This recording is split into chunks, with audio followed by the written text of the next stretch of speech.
If you needed proof that being delusional literally works, I am here to tell you, being delusional literally works. Because I just landed my dream job with literally no prior experience. Please just hear me out, you guys. 2 months ago, I was working at a job where I was overworked, underpaid, I was stressed, I was exhausted, and I was severely unhappy. And up until the point where I decided to start being delusional, I had always been very realistic. Like I would always set my goals and set my expectations for my achievements based on what I thought was practical from my current circumstances. As it turns out, being realistic is actually a scam because all it does is it puts a ceiling or a cap to how successful you can actually be. Now, this next part is going to sound a little bit insane if you don't understand quantum physics or the law of attraction, but please just hear me out. The quantum field or the universe is unlimited. There is infinite potential in the universe for you to get whatever you want. Your reality is based on the limitations you have set forth in your mind. And those limitations develop when we start trying to use the past to predict the future. So what feels realistic based on what we've already accomplished is what we will continue to feel as realistic moving forward. And if you've been following me for a while, you know I always say this,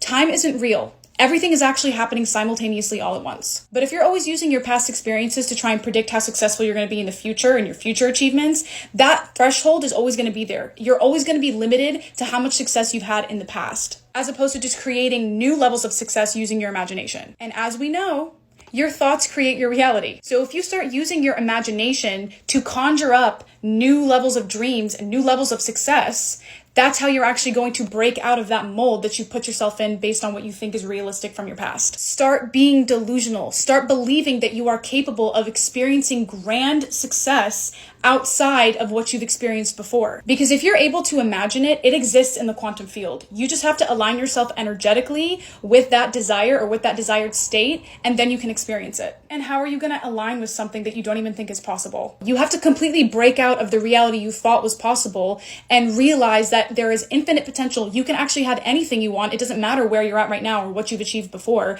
Those things are completely unrelated. You can dream up whatever you want in your reality if you are simply persistent in aligning yourself energetically with it. Forget everything you think you know about what's practical. You are meant to come here and experience all of your desires. They're your desires for a reason. If you want it, it literally means you're supposed to have it. Like, you're meant to experience that thing. You just have to stop blocking yourself off from it with these realistic expectations. If you want something, you have to know that it's possible, you have to expect that it's already on its way, and you have to take inspired action towards it. And don't concern yourself with how it's going to happen. Those details are not for you to work out. Just trust the process and everything else will fall right into place.